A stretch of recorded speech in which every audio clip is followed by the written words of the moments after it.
What's going on, guys? Chuck here with another awesome Blu-ray purchase. Today I want to talk about a new release from Kino Lorber, and it's one that I was very surprised that they were going to release when I saw the ad for it. And it's a very controversial film for, well, really a specific reason, and it's definitely one that would not fly at all in today's climate. Um, Frankly, it didn't really fly too well in 1978 either. And what we're talking about is 1978's Pretty Baby. This film is notorious, if you will, for a few reasons. One, it's really, if you see there, it's Brooke Shields. It's like her major film debut. I mean, she had been in, I think, Alice, Sweet Alice, probably like a bit role, but this is the first time she's doing a basically starring role. She's more or less the lead in this, along with Susan Sarandon, kind of. But she is, when this movie was done, 11 years old, and that in itself, when you learn about the subject matter of this film, becomes very, very problematic. The other, which we'll get to in a minute, the other big thing is this is Louis Malle, a French director, Louis Malle. Hope I'm pronouncing that right. Nailed it.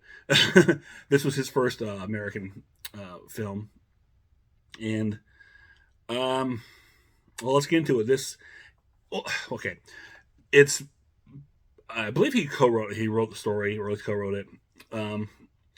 It's based on a book called Storyville, New Orleans. Being an authentic illustrated document of the notorious red light district. That there tells you where we're going with this. And it's also kind of, I don't know if it's an account or if it's inspired by photographer, was it, oh goodness, or Ernest Belloc, I believe is what it is, if I'm reading that right. Let's see if he, oh my goodness. Belloc, let's call him Belloc, who was known for photographing prostitutes. So you see where we're going with this, I hope. If you see right here, it says in 1917, the red light district in New Orleans, they called her Pretty Baby. So, yes, it takes place in 1917 New Orleans in a brothel, house of ill repute, if you would call it, for lack of a better term, and whorehouse. And the film stars, like I said, Brooke Shields, Susan Sarandon, and oh goodness, give me a minute here, Keith Carradine. And Susan Sarandon is named Hattie. She is a working girl, and her daughter Violet, played by Brooke Shields, was born there, and they just live in this brothel. And it's I'm not going to get too much into it because I don't know what I can get into. Let's just say, there's a weird relationship between Susan Sarandon and her daughter, or I should say Hattie and her daughter Violet. Where almost it's like Hattie is in some ways jealous of her daughter because she's growing up, she's becoming a young woman, even at 11, and she's kind of losing her favor. I think she's worried about losing her favor with their clients to someone's beauty. To Hattie, it's really hard. So there's like a little jealousy there. In comes Belloc, who wants to photograph the workers, and Hattie's trying to find a way out and move on, and Violet is kind of interested, taken with Belloc, and it's just so much awkwardness in this film. I mean, it's okay. Let's just cut to the chase. The main reason this film was controversial, if you haven't figured out by now, is the subject matter of an 11-year-old in a brothel growing up there. I mean, of course, that wasn't really the whole bit. The main bit was there are several nude scenes of an 11-year-old Brooke Shields, and she is put in a sexual situation. Not that she, in these scenes doing sexual situations, but they do have her in fully nude shots. But later on, there's a whole scene where they auction off her virginity in the brothel, which is just creepy and unsettling. And then later on, after her mother, leaves to find her fortune, is kind of in Violet's side to stay there. Belloc takes Violet in because he's infatuated with her and basically has a romance, for better or for worse, but he wants to photograph her, but he's take care of her. It's really weird. And now, of course, the argument came out that it's an exploitive movie. And I don't know if that's really quite fair. I mean, it's hard to defend it because it's a very, like I said, it's a beautifully shot film. It's actually a very good film. Very hard subject matter. Again, very, very hard. This is a film that was taken to the Cannes Film Festival. It won the Palme d'Or, the main award there. And it was, I think, critics most part liked it, but again, it was bashed for the talk of being exploitative. Now, the reason why I don't say I think it was very exploitative, or at least not intended to be, again, with Louis Malle being a French director, their insights and things are, and the sexuality and is a little bit different, I believe, and so he was looking at an artistic sense and telling the story. We're not gonna, in this country, we're not gonna handle that. And I gotta say, I'm not gonna defend it, but I kind of seeing his viewpoint. But it's same time, sure, that's not really something you want to fly here. Maybe in hindsight, you kind of tone that back and imply it, which will be creepy enough if you imply it, but to actually show is rough too.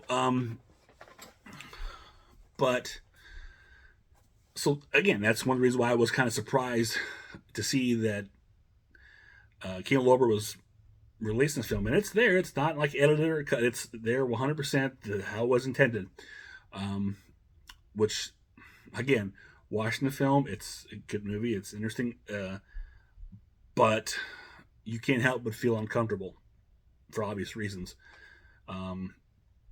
Which is kind of, if anything, kind of helps is the special features of this disc. There is a actual interview with Brooke Shields, recent Brooke Shields, where she talks about her experience in the film and how she actually has nothing but fond memories and didn't look at it as a bad thing at all. It was very good, it was an interesting experience for her. She's been in modeling since she was like 2. She said she kind of, if there was just a job, she got along well with Louis. And she actually did her thesis on him, I believe, in college, and it was kind of a big thing which she talks about. But it's a very insightful interview, and it really helps kind of ease the mind and watching. But again, you can't get over that's Brooke Shields. It's kind of to see that the performances here are all great, and this is a great. I'll say great. This is a really good release from Kino Lorber. And you see, I'm very leery of how to discuss, what to discuss, honestly, because we're dealing with what we're dealing with. I don't want to say the words. I don't know what can get flagged here.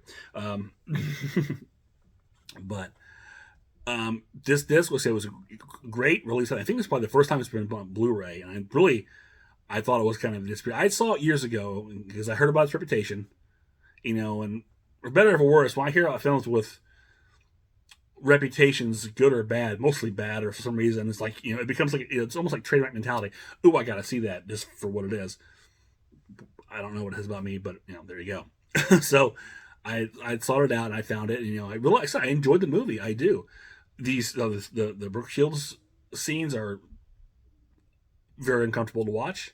I liken it to, and this is gonna be a really weird contrast, to a film like Cannibal Holocaust. Pretty baby Cannibal Holocaust. Can you see how there's so much alike? And in doing so, I say it because Cannibal Holocaust, to me, I think is a really good movie. It's, I think it's shot well. It's got a good story. The characters are great, but you have that uncomfortableness of the animal cruelty scenes. So that kind of, and unfortunately, because of that, that's everyone's takeaway from that film. They kind of take away that there's a beautiful soundtrack. Except the film is shot wonderfully.